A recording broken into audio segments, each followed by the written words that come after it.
En levant les yeux vers un ciel étoilé, il vous est sûrement déjà arrivé de vous sentir tout petit. Quelque chose comme un grain de poussière dans l'immensité de l'univers, si vous me permettez le cliché, condamné à admirer les étoiles sans jamais pouvoir les atteindre. Des étoiles si lointaines qu'elles vous ont envoyé leur lumière il y a des années, voire des siècles, et dont vous ne saurez même jamais ce qu'elles sont aujourd'hui alors que vous les regardez. Eh bien, malgré tout, dites-vous que vous avez peut-être bien de la chance d'être cet infime grain de poussière, parce que si ce n'était pas le cas, votre existence serait parfaitement insupportable. Salut les terriens, la lumière est une chose qui se traîne affreusement. Sans rire, vous n'avez pas remarqué? C'est d'une lenteur désespérante, tellement mou du genou que ça en devient un calvaire. Vous n'avez pas cette impression? Et pourtant je vous assure que c'est le cas, et c'est peut-être même l'un des plus grands drames de notre univers. Vous ne me croyez pas? Bon alors regardez cet épisode, et dites-moi à la fin si vous n'êtes pas du même avis que moi.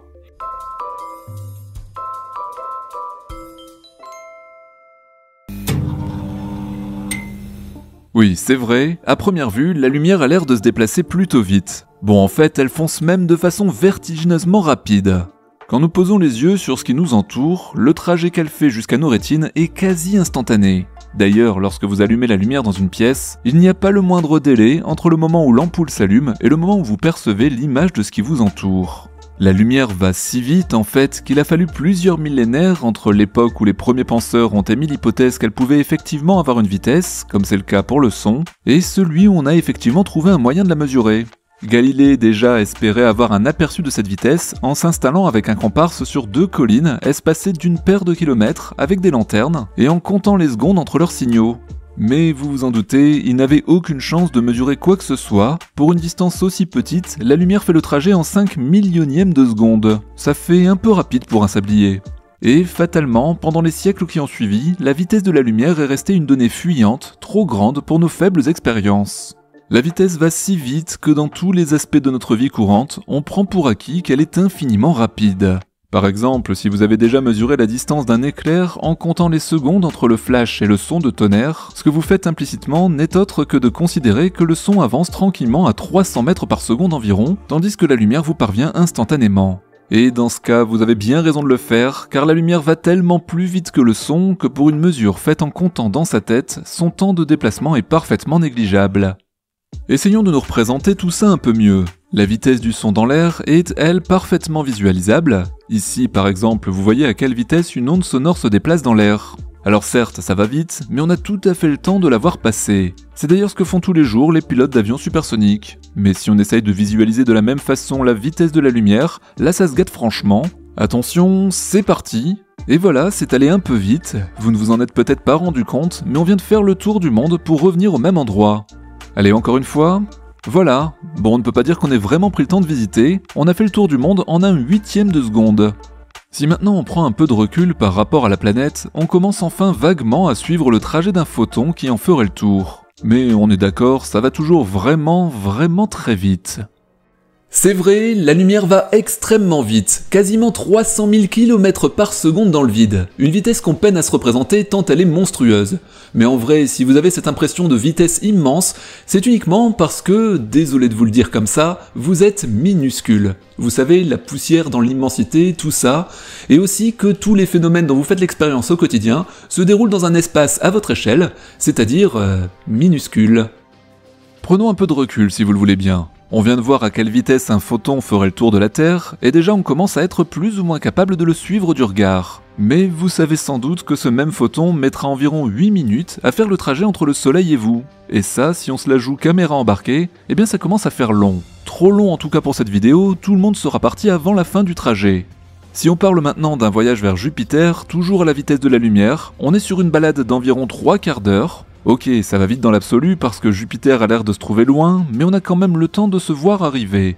Mais si maintenant vous voulez atteindre la plus proche étoile au même rythme, on parle de 4 ans d'ennui mortel. 4 ans, c'est long, mais à l'échelle d'une vie humaine, c'est encore possible à imaginer. D'ailleurs, si vous vous souvenez de l'épisode sur le vaisseau d'Avatar, ça reste presque négociable en termes de trajet. Mais cette plus proche étoile, éloignée de 4 années-lumière, et dont il est souvent question quand on parle de voyage interstellaire, à l'échelle de la galaxie, elle est en fait quasiment collée à nous. Le diamètre de notre belle Voie lactée, ce serait plutôt autour des 53 000 années-lumière. Et si je devais vous faire le schéma de notre photon en voyage là-dedans, des civilisations auraient le temps d'apparaître et de s'éteindre avant qu'ils n'arrivent au bout. Je suis d'ailleurs pas certain que YouTube soit d'accord pour poster une vidéo de 53 000 ans. Enfin bon bref. Puisqu'on en parle, vous aurez peut-être noté qu'au moment où Han Solo fait la présentation de son Faucon Millennium, il crâne en disant qu'il est capable d'atteindre, je cite, une vitesse de 0,5 au-dessus de la vitesse de la lumière. Ce que certaines traductions en sous-titres simplifient même en 1,5 fois la vitesse de la lumière. Eh bien, honnêtement, j'espère qu'il fait mieux que ça, parce qu'à cette vitesse, traverser sa lointaine galaxie risque de prendre quelques dizaines de millénaires, et Luke Skywalker sera du coup un peu vieux en retrouvant les rebelles. Bref, si enfin on imagine voyager entre les galaxies, alors ça commence à tirer franchement en longueur. Rien que pour traverser notre amas local, ce sont 20 millions d'années qu'il faudra compter pied au plancher. Et là, même avec un très bon bouquin, je ne crois pas qu'il existera un voyageur pour prétendre qu'il n'a pas vu passer le trajet. Ok, la lumière ne va peut-être pas si vite que ça à l'échelle des galaxies. Mais nous, pourquoi ne pourrait-on pas aller plus vite? Pourquoi donc est-ce que la lumière, qui n'est qu'un phénomène parmi tant d'autres dans le vaste univers qui nous entoure, aurait le privilège de définir à elle seule la plus grande vitesse possible pour nous? Il y a des tas de façons de décrire ça. L'une d'elles est que, selon les équations de la relativité restreinte, l'énergie d'un objet de masse positive s'écrit ainsi. Bon, ça ne vous parle peut-être pas présenté comme ça, mais ce qu'il faut en retenir, c'est que plus la vitesse v de l'objet se rapproche de celle de la lumière, c, plus le terme gamma part vers l'infini et la quantité d'énergie avec lui. Dépasser la vitesse c reviendrait donc en quelque sorte à avoir une énergie plus grande que l'infini, ce qui, vous l'aurez compris, eh bien, n'est pas possible. Mais je sens que je vous ai pas vraiment convaincu avec ma formule, alors essayons de se représenter ça plus visuellement et en oubliant un peu cette histoire de lumière. Cette vitesse, que l'on note c pour célérité, n'est pas une simple affaire de lumière, c'est une des propriétés fondamentales de l'espace-temps, comme le fait qu'il y ait 3 dimensions d'espace et une de temps. Alors pourquoi pas 4 et 2 ? Eh bien parce que ça fait partie des choses qui sont comme ça. Cette constante intrinsèque de notre espace-temps est celle qui conditionne la vitesse de déplacement maximale qu'il soit possible d'observer. Et j'ai bien dit d'observer.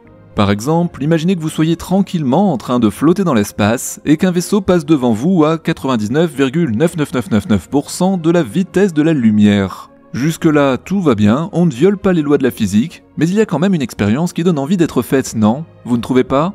Imaginez ça, à cette vitesse, le vaisseau fonce par rapport à vous à 299 793 mètres par seconde. Autrement dit, il ne lui manque qu'un seul petit mètre par seconde pour atteindre le Graal, le maximum absolu. Est-ce que vous ne mourrez pas d'envie de demander à un de ces passagers d'envoyer un avion en papier vers l'avant qui, avec ses 2 petits mètres par seconde, dépasserait juste à peine la limite absolue? Mais comment et est-ce que ce serait possible? Eh bien, vous vous en doutez, ça ne fonctionnerait pas comme ça.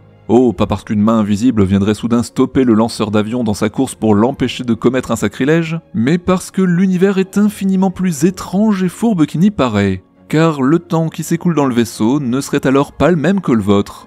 Ainsi, si vous pouviez espionner la scène à travers un hublot, vous verriez le lancement d'avion se dérouler au ralenti, et plus précisément 200 fois plus lentement que ce que le lanceur est en train de vivre de son point de vue. Tout ça juste parce que le vaisseau fonce déjà presque à la limite par rapport à vous. Et bien sûr, le bout de papier, en avançant façon bullet time, serait à vos yeux encore loin de faire tomber les règles de la physique. Mais allons encore un peu plus loin. Que se passerait-il maintenant si on se servait d'un vaisseau filant à 99% de la vitesse de la lumière par rapport à vous comme base de lancement, pour propulser un second vaisseau allant lui aussi à 99% de la vitesse de la lumière dans la même direction, et surtout, eh bien, que verrait-on ? Depuis le premier vaisseau, les passagers verraient le second décoller et foncer soudain à toute berzingue, devant à 99% de la vitesse limite. Ok, ici tout va bien. Mais vous, depuis votre observatoire immobile, eh bien, la vitesse apparente du second vaisseau se calcule grâce à une formule qui ressemble beaucoup à celle de l'énergie de tout à l'heure. Sa vitesse apparente serait alors de 0,99 995 fois celle de la lumière. C'est-à-dire certes plus rapide que le premier, mais pas énormément non plus. Vous verriez bien le second vaisseau décoller, mais comme pour l'avion, avec un temps ralenti et toujours pas plus vite que c. Bref, s'il y a une seule chose à retenir, c'est que peu importe votre situation, vous ne verrez jamais aucun objet ni aucune particule aller plus vite que cette vitesse limite, et que les lois de l'univers préfèrent distordre le temps lui-même que de vous laisser être témoin d'une chose pareille. Mais alors, pourquoi cette vitesse maximum serait précisément celle de la lumière ? Eh bien, attention sur le vocabulaire, on parle toujours de vitesse de la lumière, par habitude et facilité, mais la lumière est loin d'être la seule à avoir la chance de voyager à cette vitesse maximale. Déjà parce que ce qu'on a coutume d'appeler lumière n'est qu'un petit échantillon de fréquences parmi la grande variété des ondes électromagnétiques qui se déplacent tout aussi vite. Rayons X, rayons gamma et autres micro-ondes sont à ce niveau tous logés à la même enseigne. Mais il n'y a même pas que les ondes électromagnétiques qui ont le privilège de pouvoir foncer ainsi plein gaz. D'autres formes d'ondes voyagent aussi à cette vitesse, dont les ondes gravitationnelles par exemple. Vous savez, celles qui se forment quand des événements extrêmes se produisent, comme des fusions de trous noirs et que l'on arrive à mesurer depuis quelques années. Eh bien, elles aussi boostent au maximum autorisé. Il ne s'agit donc pas de se formaliser sur le terme vitesse de la lumière n'est que le premier des phénomènes se déplaçant à cette vitesse que l'on a répertorié, et le nom est resté. Imaginez plutôt qu'il existe une vitesse maximum universelle, fondamentale à notre espace-temps, et que certains phénomènes ont la chance de l'atteindre, parmi lesquels la lumière n'est qu'un exemple. Et dans tout ça, le plus terrible est que sa lenteur indépassable condamne l'univers à se comporter comme une prison aux voyageurs intergalactiques que vous rêvez peut-être de devenir. Car l'immense majorité des galaxies que nos télescopes sont pourtant capables de voir seront à jamais, et je dis bien à jamais, inaccessibles, peu importe le temps et l'énergie que vous dépenserez à courir après elles. Et non, même en développant un vaisseau capable de vous propulser à la vitesse de la lumière, plus de 90% des galaxies que nous sommes capables de voir aujourd'hui sont à jamais hors de portée. Pire, même si on était capable de produire un signal assez puissant pour être reçu par elles ne le recevraient, eh bien jamais. Et je ne dis pas dans longtemps, je dis bien jamais. Il y a d'ores et déjà entre nous un gouffre à jamais infranchissable, et le coupable s'appelle expansion de l'univers. Résumons ça. Vous le savez, puisque la lumière avance à une vitesse qui n'est pas infinie, ce qu'on observe avec nos télescopes est d'autant plus vieux qu'on regarde loin, puisqu'il faut attendre que les photons arrivent jusqu'à nous. D'ailleurs, vous vous souvenez de ID 2299, cette pauvre galaxie qui doit s'éteindre dans 10 000 ans seulement ? Eh bien, en réalité, elle est déjà morte depuis très longtemps. Désolé de vous l'apprendre comme ça, mais du fait de sa distance de 9 milliards d'années-lumière, nous sommes aujourd'hui les témoins de ce qui s'est en fait produit à une époque où la Terre n'existait même pas. De plus, souvenons-nous, notre univers n'est âgé à ce jour que de 13 et quelques milliards d'années. Il y a donc une limite absolue de distance à ce que l'on peut observer, comme une bulle autour de nous. Car toute galaxie plus lointaine que la distance parcourue par la lumière en 13 milliards d'années est au-delà de l'horizon de ce que l'on appelle l'univers observable. D'autres galaxies existent donc très probablement au-delà, mais on ne les verra jamais. Et ça, ce n'est pas le plus grave, car il se trouve que l'espace lui-même est en expansion, il s'étire à l'infini comme un élastique qui ne reprendra jamais sa forme. Résultat, les distances entre les galaxies augmentent, et elles augmentent d'autant plus vite qu'elles sont déjà éloignées. Tant et si bien que les plus lointaines nous fuient déjà plus vite que la lumière. Comment ça, plus vite que la lumière ? Je croyais qu'on n'avait pas le droit. Alors ce qui est impossible, c'est de se déplacer dans l'espace plus vite que la lumière. Mais rien n'empêche l'espace lui-même de se dilater plus vite. Et c'est ce qui se passe ici. Nous voyons ces galaxies car elles nous ont envoyé des photons à une époque où l'univers était plus petit et où elles appartenaient encore à notre bulle d'observation. Mais depuis, les distances qui nous en séparent ont été démultipliées et sans qu'on ne s'en rende compte, elles ont déjà depuis longtemps franchi l'horizon.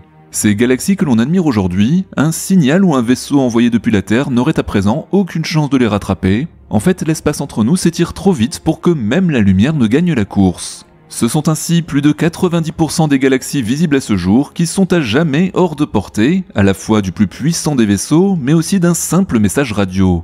Donc, quoi que l'on invente, nous sommes à jamais prisonniers de notre voisinage galactique, et sous l'effet de l'inflation cosmique, les frontières de notre cellule se réduisent même à chaque seconde.